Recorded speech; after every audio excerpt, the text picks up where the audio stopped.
Hello, everybody. This is the Small Business Briefing Monday edition. I am Brian Calley, the CEO of the Small Business Association of Michigan. And as usual, I'm joined by Sarah Miller today. And Sarah, it's great to be back in the state. I actually had to be out of the state for a couple of days. And well, I didn't say I had to. It was my daughter's birthday. We had a very special outing, swam with some whale sharks, and back here in Michigan. So thanks for holding down the fort while I was away. And how about our sponsor recognition? Well, I'm glad you all had a nice weekend away. It's good to get a change of scenery every once in a while. Today we are sponsored by Marana Group. They are a data, document, and distribution company in Kalamazoo. And as always, we thank them for helping support the briefing. So over the weekend, Brian, the CDC issued new updates regarding masks. They're guiding based on a high, medium, or low threat now. So can you talk about what the guidance is and the metrics being used to determine risk?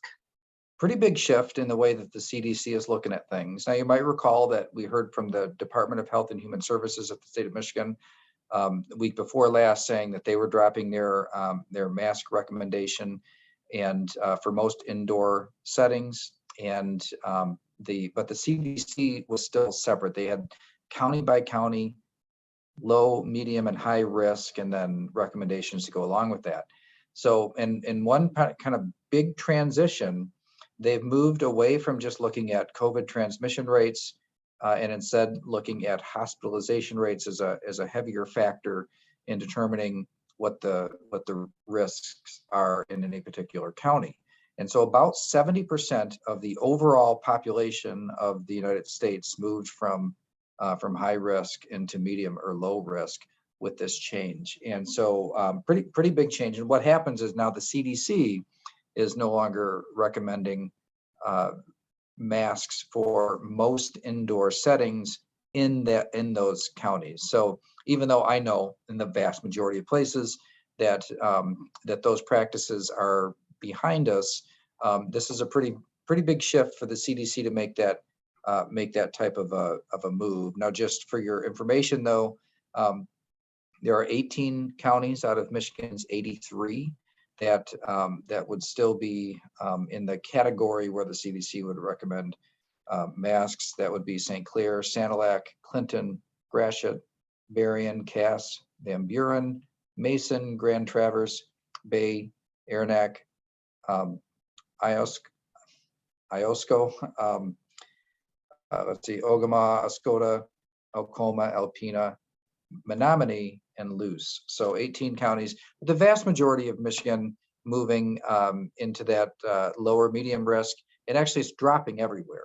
So the number is dropping everywhere. So I would expect that we'll see that the entire state will move into that next category, into the lower categories very soon. What'll be kind of interesting to me is whether or not the CDC drops this low, medium, high risk categorization altogether moving forward. We've talked about this for several weeks in a row now. It really does look to me like the government agencies are trying to catch up with the American people, trying to get to a place where they can more match up with the regular patterns of life and enter into a new type of phase. All right, so MDHHS issued mask guidance. The CDC has issued this new guidance. Do you think we'll expect to hear anything from MIOSHA in terms of workplace rules? I'm working on this in pretty real time, kind of pushing a bit to get MIOSHA to come out with some sort of an update. What does this mean for workplace safety rules? Because you remember, ever since the Supreme Court stuck around the emergency powers, and with MDHHS pulling back, they've been relying for a long time on what are called general duty obligations of employers to provide a safe environment. Well, what does that mean in a post-COVID crisis era? And so we see the health agencies that are moving on, but we haven't seen anything new yet from MIOSHA. So in some of the push or the encouragement to help interpret this for us, and CDC has changed, MDHHS has changed. What does this mean for general duty obligations for employers. As a practical matter, we know that they're not out writing citations for mask violations. So I think in practice, they've already kind of moved on, but they need to say it. And so that's what we're trying to pull out there, is to really follow the pattern or follow the suit of the other agencies, and kind of backing off and being more explicit about it. Now, we do know that that particular agency has typically just adopted CDC recommendations as their standard. And but ultimately, we can see all of these agencies pulling back. And our question is, are you really going to be out there writing tickets on masks? And if the answer is no, then just say so. Right? We don't need to dance around the issues. And so that's what that we're hoping will happen over over the coming days or the coming weeks, is to really get all of these government agencies on the same page of moving past the pandemic management style issues and recommendations, and especially getting employers out from the middle of this mask debate that has happened. Most places have already moved past, and it's time really for the agencies all to catch up. So kind of related, there's a memo that was circulated from the polling firm used by President Biden that outlined talking points on COVID response going forward. Can you share a little bit about what's in that memo? I'm going to go ahead and pull up a clipping from an article that shares some of what was in that memo, and I found this pretty interesting because it, well, as you'd mentioned, it comes from the polling firm that handled President Biden's reelection. Now, this is not a memo from President Biden. I want to make that clear, but this is the polling firm advising Democrats on where they ought to be heading into this election cycle. And you can see a very close relationship between what this memo says and what we see these government agencies doing, trying to find their way away from the past type of management and positioning and structure of the COVID response into something that looks a little bit more like what the American people are inclined to do right now. So I wanted to draw your attention over here, which was these 5 main bullet points. There was a big paragraph. I got the actual memo too, but there's a big paragraph underneath each of these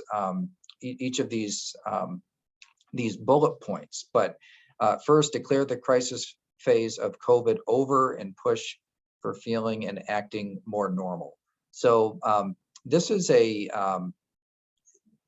most people, you look at the cell phone data and where people are, how they're moving and the things they're doing, most people really are getting to a place where they're doing things that look more normal or more like normal times. And so what this is saying is, get out in front of that and declare victory. People are already moving on, and declare victory and be a part of moving on with it, recognizing that people are worn out, and that there is this. I found this pretty interesting in the second bullet point, in feeling real harm from the years-long restrictions, and then take their side. So this idea of taking their side being, it's for a while it seemed like people that were worn out on these restrictions were like the approach was to shame them or to say they're not taking this seriously enough. And this recommendation would be to really take their side on that. It's okay to be worn out and be sick and tired of all this and ready to move on. And there was real harm done. We've seen, like in education, for example, we've covered in some previous briefings, especially for those that were in remote learning for prolonged periods of time, there was real harm. And so to acknowledge that, take people's side on it, to acknowledge that COVID still exists and likely to be with us for a long time. And then this other item right underneath it, which is don't set COVID zero as the victory condition, because there's just an acceptance we're never going to be there. There are coronaviruses that are around. They have always been around, and they always will be around. And so this is another coronavirus that is out there, and it's hard to find anybody that believes that COVID zero is a realistic strategy. And so this idea of just acknowledging that that's going to be with us, and so we have to forge on and move into a new phase of this. And then stop. And then here's the music to my ears: stop talking about restrictions. So stop talking about restrictions and the unknown future ahead. And so this was circulated before, and this article here made reference to the AP that was reporting that CDC was about to make the change that we just talked about. Of course, CDC did make that change, and so it was a really interesting insight, as you can watch kind of in real time the way that the political people and the government agencies that can work under their direction, the way that there's this transition that has been happening. And it's still science. It's just, I would say, more accurately described as political science. So this also was in the New York Times today. I like to share things from the New York Times because it's it's definitely a left-leaning newspaper, and so I think that they're when they're ready to make a statement on something that would be more kind of a business-friendly look at something, that really the consensus of the whole political system must really be moving in that direction. And so there was an interesting article today just about schools and being in person. Remember, we're talking about returning to normal, and schools, almost every school now across the country has in-person learning as an option. But there was a survey done of 150,000 families and across the whole country, and it asked, how many school days did your child miss in January? And this was kind of surprisingly high, about half, 0 to 2 days, and 1/4, 3 to 5 days. When you think about how many school days there are in a typical month, that's quite a big percentage of the overall school days. And so what the case was making is that, yeah, schools might be still in person, but the idea of absenteeism in schools is something that we're still dealing with. Of course, that makes an impact on the learning of the child, but it also, all of these children have parents that are likely in the workforce or that prime working age, and so the disruptions to consistency in the workplace are very much with us still. And then looking at that same survey data across the United States, you can see that the number of days in Michigan is a little at that range of 5 to 6.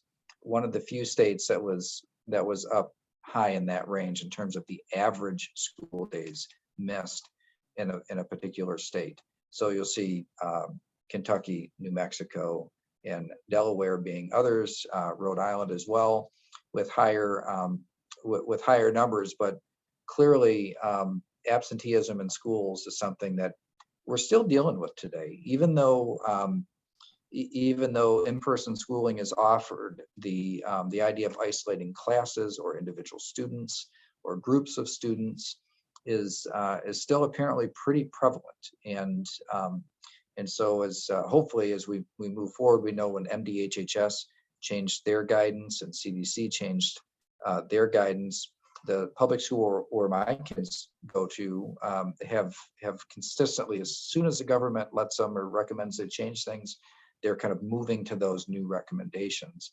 And I know it's made a big difference. The idea of required isolation or quarantine and vaccination status and all these different factors that can be considered as these agencies kind of move the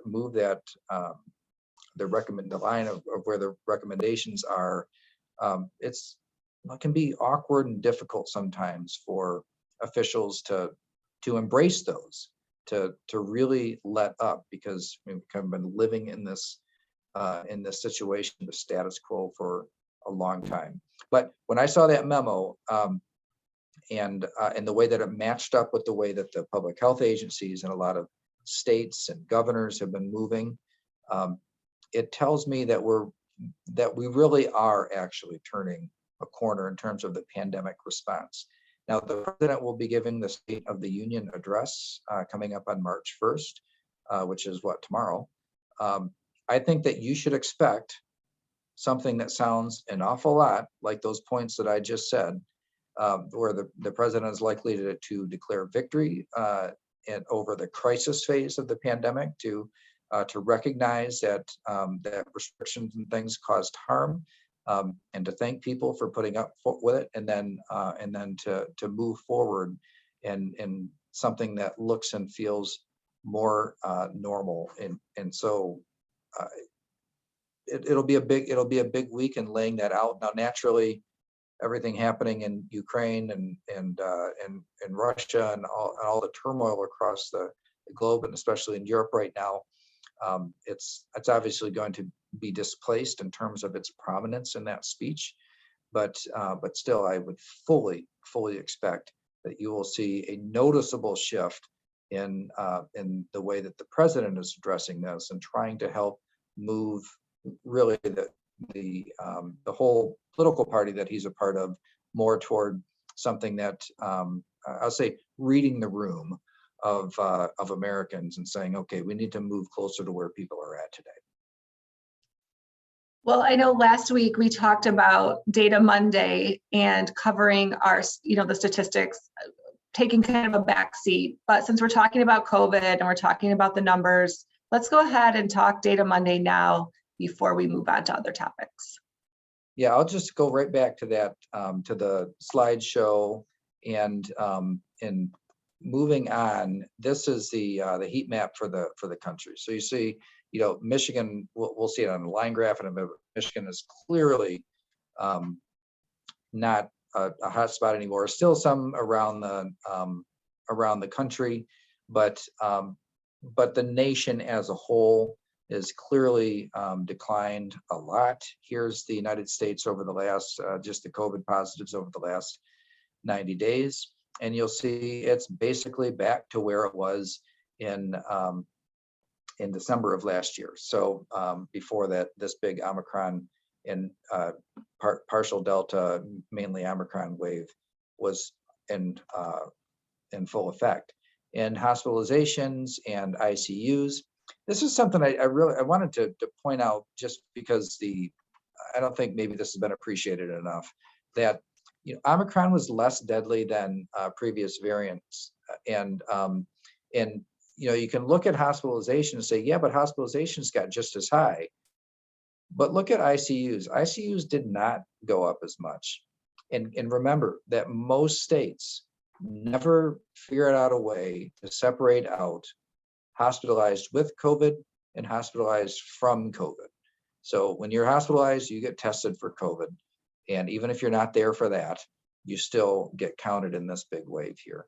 But if you look at the most serious of cases, those that ended up in intensive care, even if as big as this wave was, it didn't result in more ICU utilization proportionate to the hospitalization.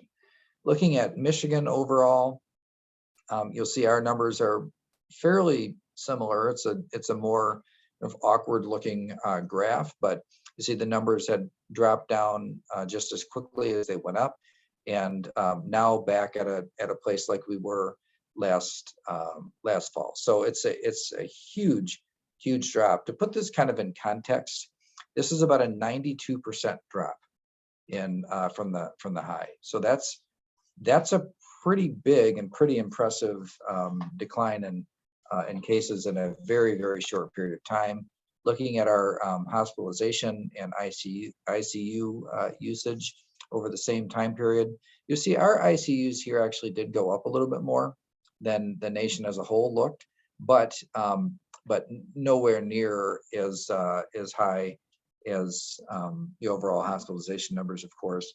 Hospitalizations in Michigan are now down 74%. So that's a pretty big number too. So overall, basically looks the same as it did last week, and which is to say good. Things going in the right direction. And those 18 counties that still showed on the CDC list as high, have every reason to believe that those will drop out of that high category in the coming weeks as well. And again, the big question in my mind then is, if the CDC uses this decline right now and this change to kind of quietly put on a shelf this low, medium, high risk, what future variants look like and whether they look more like a common cold compared to previous iterations of the COVID-19 virus, though I think that's really the big question. But if it really does look like it's heading into endemic phase, you might see that this kind of quietly wraps up and becomes a less prominent part of the overall COVID response in the future. So one other thing I was going to mention, we touched on this a little bit last week, and because you might ask, well, we've had 4 different waves here in Michigan. Why do you think that it's different? That there's this big wave that's coming down, now everything's different. Partly because an election's coming up, right? I mean, that's just how it is. That does affect things. But there's also reason to believe that with this last strain being less deadly overall, so the proportion of those who had the infection compared to those who had serious outcomes were smaller. But then it's also different in that the entire world experienced this variant at largely the same time, and or at least the Western world all at the same time. Before, it was kind of like a slow motion, moving across the globe, and then it would kind of get, as long as it takes to get across the globe, another one would happen. In this case, it was different. It's like everybody got well, not everybody, but I mean, so many people got the infection all at the same time or within a few months of each other, that it provides a different level of population immunity. There's a different consistency of population immunity that we hadn't seen in the past. So there is good reason to think that that this time is different than what we've seen before. And I think when you add into that widely available vaccines, boosters, new treatments, it does become something more manageable than crisis mode. So I think all those things combined, we're going to hit the 3rd year in a much better place. So, all right, let's switch to roads. Everyone loves to talk about the roads and the potholes. Crane's Detroit Business had an in-depth look at infrastructure spending. So what did that reveal in terms of new insight? Well, you might recall that we did. There were 2 things happening at the same time. You had the bipartisan infrastructure bill, something that SBAM was fully supportive of, and then the Build Back Better plan, something that we opposed, the expansion of government programming and very excessive spending and its contribution to inflation. Now, we did hear a little bit when people were saying, "Hey, but why do you guys support so much extra spending and the bipartisan infrastructure bill? Couldn't that cause the same problems?" And the answer is, it really wasn't that much more spending. It was proposed as this $1 trillion package of new stuff. But as we said on the briefing before, that most of that bill was a reauthorization of the current highway spending bill, which gives all the states their cut of the federal gas tax dollars. And so, knowing that going in, it took a while for those numbers and the formulas to settle to know exactly what it meant. So infrastructure spending and building our roads and bridges and other types of infrastructure and keeping them up, of course, is really important. Our roads and bridges are like the circulatory system of your body, moving blood around. If you got a blockage, it causes problems and inefficiencies. So it's a good thing, but it wasn't that much more than was already authorized. So it was $7.25 billion over 5 years would be like Michigan's cut of the highway spending bill, and that includes $5.56 billion that Michigan was already going to receive. Okay, so let me mention those again. $7.25 billion is the total. And we're just talking about the freeway system here, the I roads and the M roads, those federal the mostly federally funded roads. 7.25 billion, and of that 5.56 billion was already the deal. And so there's about 1.7 billion in new money coming to Michigan roads over the next 5 years.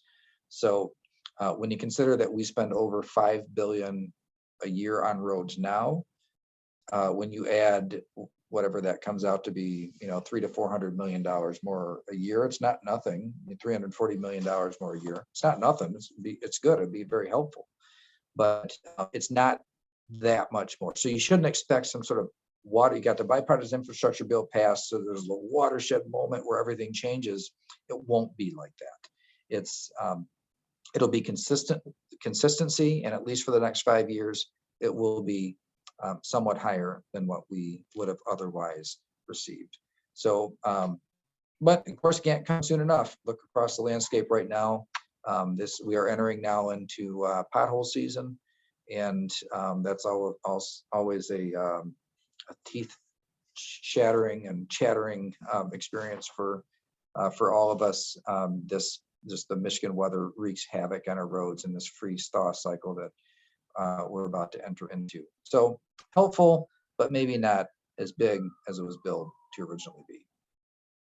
All right, we have time for one more topic today. A new cannabis jobs report came out last week, and this is a newer industry. We have many members in the cannabis industry. So Brian, what are we learning about what's next for the cannabis companies? It's pretty interesting that the U.S. Labor Department, the U.S. Department of Labor, does not track cannabis jobs because they don't view them as legitimate, still federally illegal, and so it's not a category. But there is an organization in Oregon that tracks cannabis related jobs across the country, and shows what type of impact or presence they have in each state. And this caught my eye because in their 2022 jobs report, it said that Michigan's marijuana industry rose 72% over the last year, accounting for 31,152 jobs as of January of this year. And that puts Michigan third on the list, third highest in the country, behind California at 83,607 and Colorado with 38,331. Just to create a little bit of context, there are about 20,000 electricians in Michigan. So just context of a profession that you might kind of know and think about, or have some sense for what it takes for an industry to operate, or how many people. So it's pretty big. I also noticed in a separate article about how prices of marijuana were dropping pretty sharply as well, which was kind of interesting, because this type of growth would say that there's a lot of supply being created, right? So what happens? Supply and demand. Supply goes up, price goes down, and so turns out the economy and the laws of economics are still very much alive and well, and that's what we have for you today. All right, thank you all for joining us today. We'll be back here on Thursday at 3 p.m. Have a great week. See you on Thursday, everybody.